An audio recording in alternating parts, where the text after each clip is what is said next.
Ya, saya Bu, buka ya Bu. Ayo Pak Is mulai. Ya kan? Ya, mulai Pak Is. Ya, baik. Assalamualaikum warahmatullahi wabarakatuh. Selamat siang semua rekan-rekan CGP di room ini. Pada kasus ketiga ini ada sebuah skenario di mana rekan Anda menceritakan jika dia baru saja mendapatkan teguran dan dari kepala sekolah yang menerima laporan dari pengawas sekolah yang melakukan supervisi saat ia mengajar. Pengawas sekolah yang melakukan supervisi tampak keberatan ketika rekan Anda mengerjakan tanpa buku teks. Rekan Anda mengajar dengan memanfaatkan sumber-sumber belajar lainnya.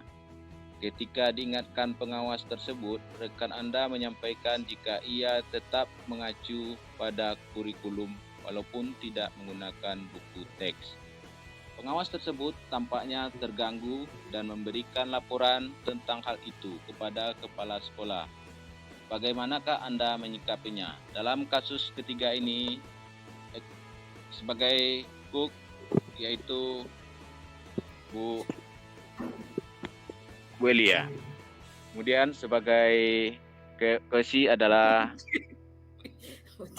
Bu Devi Rosiana. Kebalik ya? Kebalik Pak. Ya. Kebalik ya. Sebagai cook adalah Devi Simamora. Dan sebagai Kosi adalah Eliawati. Nah, perhatikanlah dialog berikut ini dan bagaimana penyelesaian masalah oleh Bu Devi Rosiana. Terima kasih. Selamat siang Bu Devi. Siang Bu Elia. Ada apa nih Bu? Bu Devi sibuk ya? Nggak terlalu sibuk. Udah jam pulang juga. Kenapa nih Bu? Ada cerita apa kita? Udah deh, cerita sesuatu yang luar biasa deh pokoknya. Waduh, kayaknya mukanya lagi-lagi galau gitu nih ya Bu. Kenapa Bu Elia? Bolehlah cerita. Sejak saya jadi guru, baru ini loh saya dimarahin sama kepala sekolah. Wah, kenapa Bu? Kok Itulah bisa? gara-gara saya mengajar. Emang Ibu mengajar bagaimana? Kan kemarin waktu saya mengajar supervisi tuh. Supervisi itu pengawas yang supervisi. Oh, dari dinas yang kemarin datang itu ya? Benar. Terus gimana Bu? Jadi kan saya biasa kalau mengajar kan nggak selalu melihat ke target kurikulum ya. Harus nengok buku yang ada di waktu itu, harus nengok buku yang ada di RPP. Oke, jadi dapat teguran nih ceritanya. Oh, saya dimarahin sama kepala sekolah. Spesifik dimarahinnya karena tidak pakai buku teks. Itu pengawas itu nggak mau kalau saya nggak pakai buku teks. Baiklah. Kayaknya yang menurut saya Bu Elia ini seperti apa ya selama ini yang saya kenal. Kan Bu Elia kita udah kenal lama nih ya. Jarang nih Bu Elia bisa bad mood kayak gini nih. Berarti kalau Bu Elia bad mood begini, Kok saya kalau bad mood? Biasanya Bu Elia tuh selalu ceria nih. Tiba-tiba bad mood begini berarti sesuatu sangat merisaukan sedang terjadi ya Bu ya. Iya benar. Gini deh Bu, bagaimana ya? Saya mau tanya lah. Kan menurut saya Bu Elia ini orang yang punya segudang kelebihan. Itu yang saya kenal. Saya kenal Bu Elia kurang lebih 4 tahun tuh Bu Elia banyak kelebihan nih. Kira-kira kelebihan apa yang Bu Elia punya? Seperti itu. Kelebihan saya yaitu tadi mengajar di dalam kelas nggak mesti harus ada buku teks yang ada di meja saya. Saya kan bisa pakai buku yang lain, media yang lain yang berhubungan dengan pembelajaran sekarang. Nah, pengawas itu tidak mau. Oke, ada kelebihan lain mungkin dari sikap, sifat, ada kelebihan lain nggak Bu? Sikap sifat saya kelebihannya selalu disenangi oleh anak. Ya, itu yang saya kenal sih. 4 tahun saya kenal Bu Elia. Bu Elia ini luar biasa. Jadi setiap Bu Elia lewat tuh pasti anak-anak senang gitu ya, Bu ya. Dan Nah, tapi takut. begini, Bu. Takut, nggak takut. Iya, imut-imut soalnya, Bu. Jadi gini, Bu, saya kan yakin banget ya kalau Bu Elia ini seorang guru yang punya banyak kelebihan dan pasti bisa menerima dan melaksanakan masukan positif ya, Bu ya. Ini kan kita hanya sharing, Bu Elia datang ke saya cerita, pasti kelebihan-kelebihan yang Bu Elia miliki, salah satunya adalah mau menerima masukan dari atasan dan rekan sejawat. Bener nggak, Bu? Sebenarnya Bener ya? saya mau sih, cuman kan gini, kan di waktu pembelajaran, kalau menurut saya, kita kan nggak mesti harus ke fokus ke buku satu yang anak-anak punya. Misalnya kan kalau di sekolah kita kan kita bagi tuh buku yang kita punya anak-anak terus kita bagi. Buku anak-anak itu kan sama dengan kita. Saya kan nggak mau mereka monoton dengan satu buku. Jadi kan saya cari saya cari di aplikasi lain, dari buku lain yang dapat menimbulkan semangat belajar anak. Tapi kok kenapa itu salah ya Bu Devi? Mungkin bukan salah kali Bu Elia, mungkin maksud pengawasnya begini Bu. Atau gini deh, kenapa menurut Bu Elia pengawas fokus kepada permasalahan yang satu itu, buku teks? Berarti buku teks itu ada fungsinya kan ya menurut pengawas. Menurut Ibu apa fungsi buku teks yang ada pada anak-anak? Kenapa sekolah harus menyediakan buku teks untuk dipakai anak-anak? Yang pertama sebagai panduan di saat pembelajaran. Buku teks yang kita beri. Terus yang kedua memberikan kemudahan atau akses mudah untuk anak apabila kegiatan pembelajaran kita di sekolah tidak selesai dan disambung ke rumah mereka punya. Oke, berarti sebagai buku panduan ya Bu ya. Benar. Nah, kalau begitu nih Bu, misal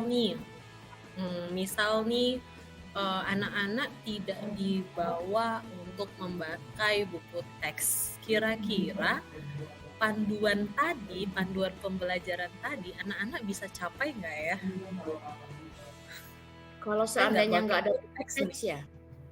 Iya, kan mereka nggak pakai buku teksnya nih selama pembelajaran Bu Elia. Kira-kira tujuan pembelajaran hari itu bisa tercapai nggak? Atau misalnya kan tadi kan sebagai panduan jika materinya nggak selesai. Nah, sementara mereka selama pembelajaran Bu Elia itu nggak buka buku teks.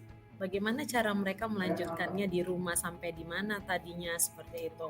Gimana kira-kira? Kita kan punya forum dengan warga sekolah ya Bu Devi.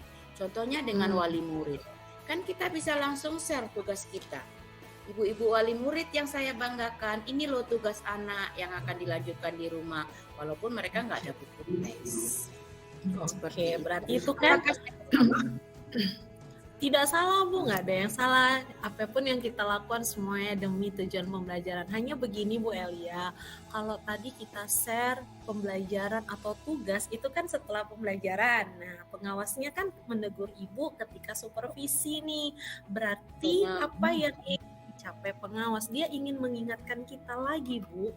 Menurut saya nih ya Bu, benar sekali memang kalau dalam kurikulum kita tidak mewajibkan membawa buku teks. Namun alangkah baiknya jika anak-anak ditanamkan literasi nih Bu Elia.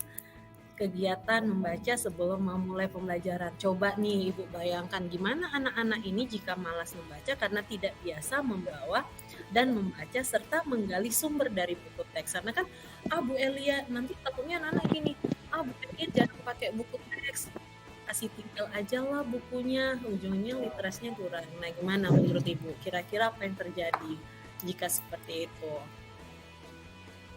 Apa ya? Kalau menurut saya sih sebenarnya nggak ada yang terjadi loh Bu. Terkait literasi, coba bayangkan literasi anak-anak kita itu bagaimana Bu?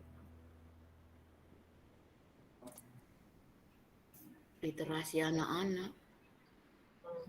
Nggak tahu gimana sih ya literasi anak-anak. Menurun kah? Atau memang anak-anak nggak gemar membaca kah?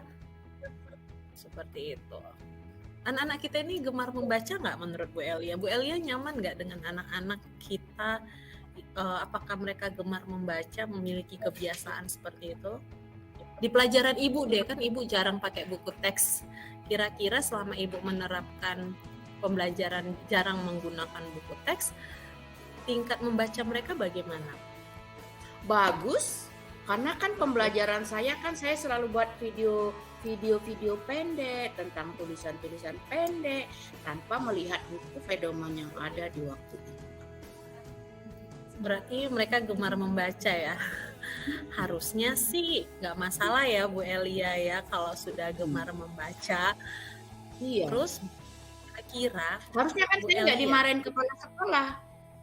Kenapa kepala sekolah memarahin saya? kalau kepala sekolah marahin Ibu itu karena dari laporan dinas. Permasalahannya sekarang kenapa dinas menyorot hal itu kan gitu Bu. Itu yang perlu kita cari tahu kenapa disorot kan gitu. Nah kalau menurut saya sih yaitu tadi pengawas sekolah punya tujuan kenapa buku teks itu diadakan untuk apa. Nah sebagai panduan. Kalau panduannya tidak dibaca oleh siswa kehilangan arah dong Bu. Iya juga ya. Gimana sih? Nah, kalau Ibu yang Jadi fokus benar ya kepala sekolah marahin saya? Ya ada, mungkin bukan marah kali Bu Elia, tegur. Kan sekali-sekali dimarahi selama belasan tahun di sini nggak masalah lah Bu. Jadi mungkin itu salah satu keinginan pengawas sih Bu. Jadi anak-anak itu tetap membawa dan memberdayakan buku kelas biar nggak sia-sia juga kan diadakan oleh pemerintah buku teksnya. Karena menurut saya tingkat minat anak-anak terhadap buku BOS itu kurang Bu Elia, karena memang kita lebih senang dari Google ya kan Bu ya, cari dari Google. Nah, tapi tadi kan Bu Elia sudah jawab sebagai panduan. Kalau anak-anak tidak pakai panduannya, hilang dong tujuannya, nggak tercapai arahnya. Seperti itu, Bu. Nah, sekarang gini deh, Bu. Kalau begitu, langkah apa yang bisa kita lakukan supaya mengembalikan semangat anak-anak untuk memakai buku teks atau semangat Bu Elia untuk mengajak anak membaca buku teks?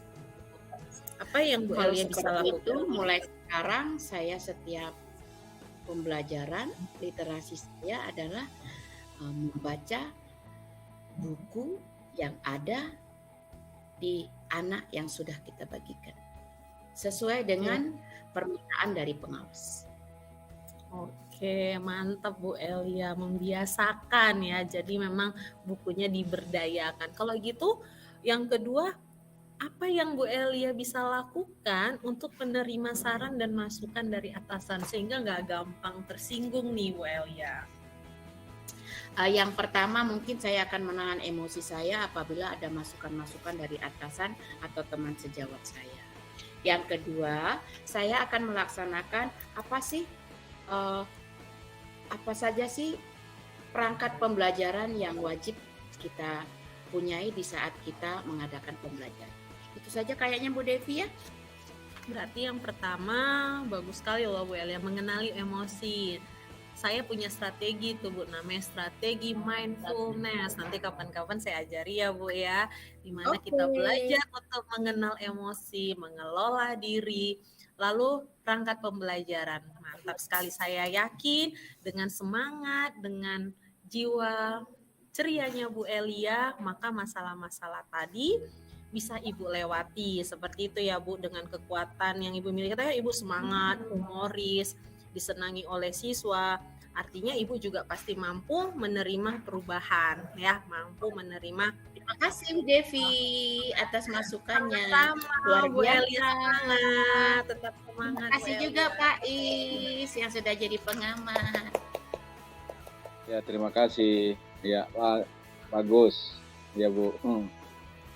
Ya, nah dari kasus ketiga ini bisa kita lihat bagaimana Bu Devi Simamo Rosiana menyingkapi Bu di mana Devi aja, teman-temannya yang Bu Devi menyingkapi keluhan dari seorang rekannya supaya menggunakan buku teks dalam belajar. Sekian tanggapan dari kami, Iskandar. Terima kasih. Oke. Makasih Pak Iskandar, Bu Elia. Oke, umpan balik dari saya. Jujur saya gugup dan dikduk selama ngomong sama Bu Elia. Saya segan.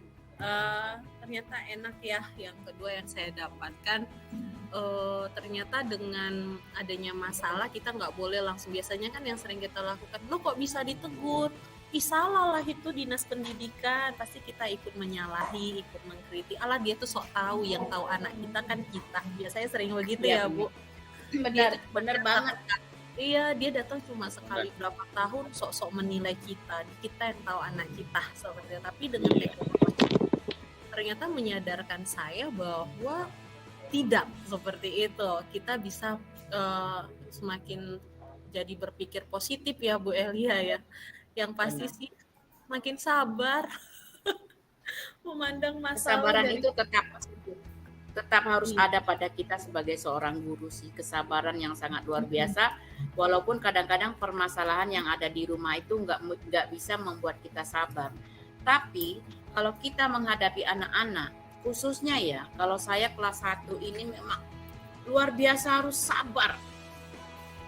Iya, kita tinggalkan permasalahan kita. Contohnya aja satu ya, anak ini udah pandai membaca di waktu masuk kelas 1, waktu pendaftaran pertama. Nah sampai sekarang ternyata dia menjawab soal dia tak pandai, menulis dia malas. Kadang-kadang SIM kita naik sudah 100 tuh, 100 Celsius.